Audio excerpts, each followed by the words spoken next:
আসসালামু আলাইকুম রহমাতুল্লাহ। সম্মানিত মুসলিম উম্মাহ, আল্লাহ রসুল সাল্লাল্লাহু আলাইহি ওয়াসাল্লাম বলেছেন, মানুষের মধ্যে এমন একটি জিনিস রয়েছে যা নষ্ট হয়ে গেলে সমস্ত কিছু নষ্ট হয়ে যায়। আমরা মানুষ হিসেবে দুইভাবেই পবিত্র থাকতে পারি, এক বাহ্যিক দিক থেকে, এক অভ্যন্তরীণ দিক থেকে। বাহ্যিক পবিত্রতার থেকে অভ্যন্তরীণ পবিত্রতা উত্তম। যদি কোনো মানুষের অভ্যন্তরীণ পবিত্রতা থাকে তাহলে সে আল্লাহ রাব্বুল আলামিনের নিকট অতি উত্তম বলে বিবেচিত।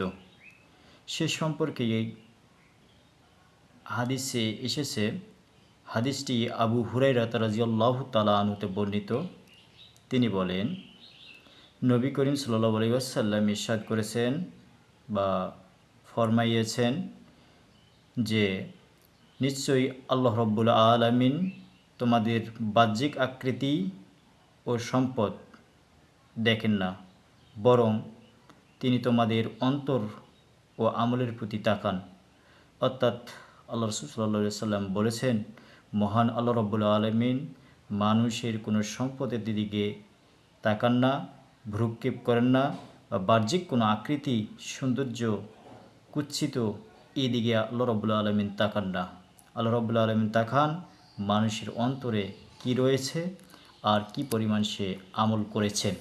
আসুন সম্মানিত উপস্থিতি, মহান আল্লাহ রাব্বুল আলামিন আমাদের অন্তরের প্রত্যেকটি বিষয়ে সূক্ষ্মাণুভাবে এবং আল্লাহ রাব্বুল আলামিন পুঙ্খানুপুঙ্খানুভাবে আমাদের কাছ থেকে হিসাব নেবেন। সম্মানিত মুসলিম উম্মাহ, আল্লাহ রাসূল সাল্লাল্লাহু আলাইহি সাল্লাম আরও বলেন, হাদিসটি নুমান ইবনে বাসির রাদিয়াল্লাহু তাআলা আনহুতে বর্ণিত। তিনি বলেন, নবী করিম সাল্লাল্লাহু আলাইহি ওয়াসাল্লাম ইরশাদ করেছেন বা বলেছেন, মনে রেখো নিশ্চয়ই মানুষের শরীরে একটি গোস্তপিণ্ড রয়েছে। অর্থাৎ আল্লাহ রাসূল সাল্লাল্লাহু আলাইহি সাল্লাম বলেন, মানুষের শরীরের অভ্যন্তরে একটি পিণ্ড রয়েছে যা সঠিক থাকলে সমগ্র দেহই সঠিক থাকে। অর্থাৎ যা পবিত্র থাকলে সমস্ত দেহই পবিত্র থাকে, আর তার বিকৃতি ঘটলে সমস্ত দেহেরই বিকৃতি ঘটে। অর্থাৎ তা নষ্ট হয়ে গেলে সমস্ত দেহটাই নষ্ট হয়ে যায়, সমস্ত শরীরটাই নষ্ট হয়ে যায়। আল্লাহ রাসূল সাল্লাল্লাহু আলাইহি সাল্লাম বলেছেন, সেই বস্তুটি হলো যে অর্থাৎ সেই গোস্তের টুকরাটি হলো অন্তর। অর্থাৎ কোনো মানুষের যদি অন্তর নষ্ট হয়ে যায় তাহলে ওই মানুষের মধ্যে বাহ্যিক কোনো সৌন্দর্য দিয়ে কোনো লাভ নেই, কারণ যার অন্তর নষ্ট হয়ে গিয়েছে সে মানুষের ন্যায় এবং অন্যায়, কোনটি সত্য কোনটি মিথ্যা, কোনটি হালাল কোনটি হারাম, কোনটি মানুষের প্রতি জুলুম, এটি সে নির্ণয় করতে পারে না। আর যার অন্তর পবিত্র সে যাবতীয় অন্যায়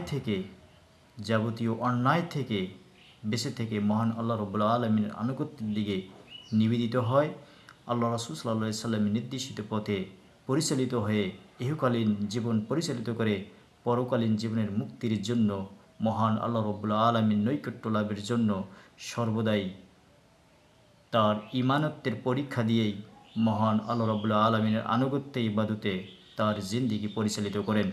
আসুন আমরা প্রত্যেকেই আমাদের অন্তরের যে হৃৎপিণ্ড রয়েছে, গোস্তের টুকরা রয়েছে, অন্তর রয়েছে, সেই অন্তরকে পবিত্র করে মহান আল্লাহ রাব্বুল আলামিনের উদ্দেশ্যে এই অন্তরকে নিবেদিত করে দিয়ে মহান আল্লাহ রাব্বুল আলামিন আমাদেরকে এই অন্তরের পরিশুদ্ধতা দান করে তার ইবাদত করার মতো তৌফিক দান করুক। সকলে বলি আল্লাহুম্মা আমিন।